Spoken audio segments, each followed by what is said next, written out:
Hello there, Armanis again with a nice little Medieval Engineers update. Missed yesterday's update. Didn't do a video yesterday. Had other things going on.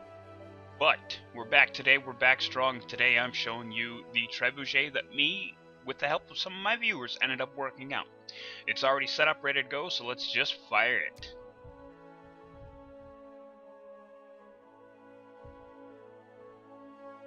That's a good 40 block range. As you can see, I've got the large blocks on the outside to measure it out. The release still seems a little late. Still needs a little tweaking. But no, actually we messed with the release, and that was about as good as it gets.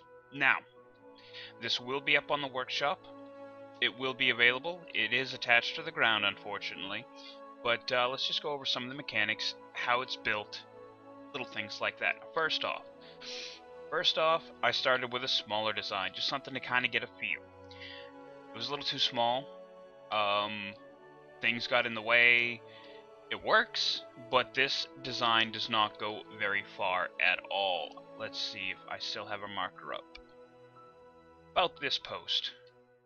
It's about as far as I get that small one, which is not bad for its size. But the one next to it, its big brother, twice as tall, 3 times the range. That's really the way to go about it, as far as I know, as far as I'm concerned. And I'm very happy with how the large one went out. Now, as you can see with the small one, we started out with, I started out and I did a lot of different configurations with the weights, as far as having them forward, having them back, trying to get the stall point right. And what the stall point is on a trebuchet is when the arm is pulled back, the counterweight wants to drop down. But then the momentum of it wants it to stall out for a second before it starts swinging back horizontally. That is the perfect point of energy transference. That is, as far as actual like real life physics go, and they do transfer to medieval engineers to an extent. Couldn't quite get the stall point right, but I do feel I have the catch right as far as all that goes. And actually, no, that's about where we want it. You do want your release angle to be about in line with the actual arm, and here's why. As it's traveling forward and it's traveling above, your bullet, your cannonball, will never be traveling faster than it is when it's swinging directly past, straight in line with the arm. So that is just about your perfect release point. I might be able to get it more upward arc if I did set the release pitch back a little bit more, but overall it would be a distance decrease, even though it would have more air time, more hang time. That's not necessarily a good thing to have that air time, because it's gonna lower the speed of the projectile, which is going to lower the distance. It's going to have more of an upward arc, which means it's going to want to go up more, which means it's going to want to drop faster, which is also bad for distance. Now, this does not have as much power as I'd like. We could only punch small holes in the blocks. As you can see, we do have a base over there. We were testing, but if you had a good, a good 2-3 man team running one of these things, and you could reload it, fire it off quickly enough, then you would be in pretty good shape. I'm just checking what's what. Now, as far as loading it, and this is a cool little thing I found out. If you see in number 9, I've got my rope attachment. If you've got that, you can hit T on this drum. You can left click on this with the rope attachment, fly up. Hit T on that one. Left click that, 2 ropes at once.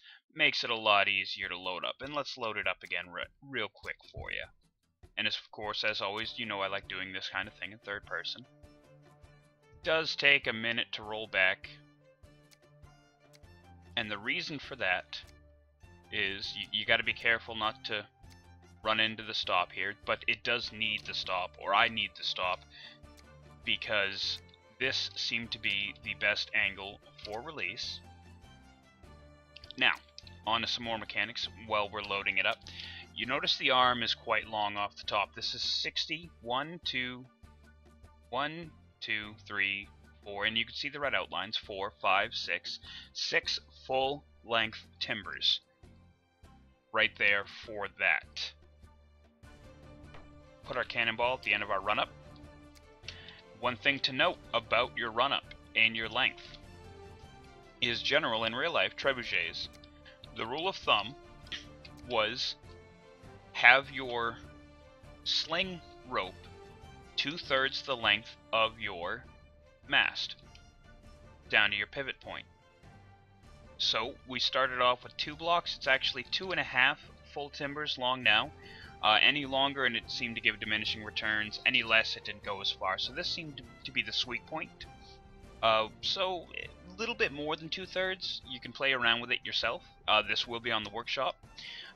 We can't put any more weights on it because, as you can see, the catch blocks are bottoming out, which is why you see on every single one of them there are reinforcements. Otherwise they will glitch out through these thin little edges at the tops and the bottoms of the catch blocks. It's not perfect, but it's the way it is. This catch block seems to be doing alright.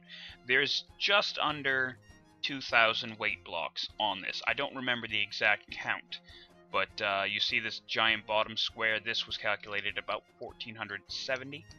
And, you know, it tears up, and you've got the smaller and smaller, and the as you get closer to the top for kind of a conal shape, to make sure that the arm is nice and free of it so that it's not knocking itself about.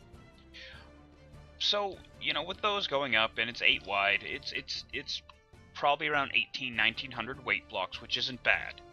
I know people who are trying to brute force their trebuchets to work with arms the same length, who had to get 3,000 blocks to get 3,000 weight blocks to get a 40 large block distance, like I'm getting. And I'm getting a little bit better because working with actual real-life physics, and I did a little bit of studying on trebuchets. And luckily, one of my viewers, one of my followers in my stream as I was working on this, is an actual mechanical engineer student in Germany. And his input was invaluable. Sacred Gamer, thank you very much.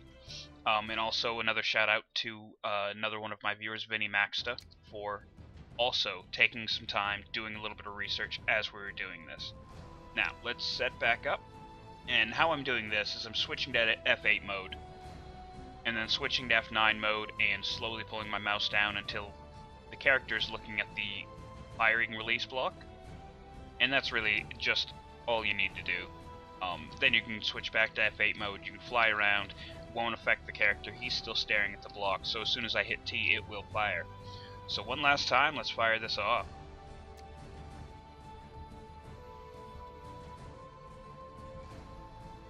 And it's consistent, and it's fairly accurate. You pummel somebody with this, they are going to feel it.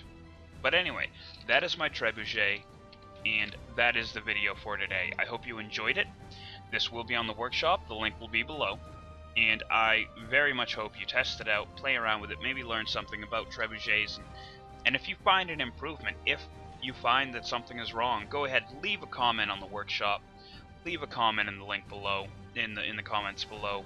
I am more than happy to work with people to update my design if we can get something working better. I feel that as a community, medieval engineers, when people are working together more, things are just gonna get done better, as shown by both my previous ballista design and this design. I had so much input from viewers, and hey, why don't you try this, and hey, why don't you try that, things that I hadn't thought of, and maybe I've thought of something that other people haven't. I don't know. But yes, I am more than willing to listen to advice and feedback if you have it. And as always, if you enjoyed this video, hit that subscribe and like button below. Comment. It all helps me out. I'm trying to grow this channel, that's for sure. But anyway, that was today's video. Hope you enjoyed it, and we'll see you on the next one.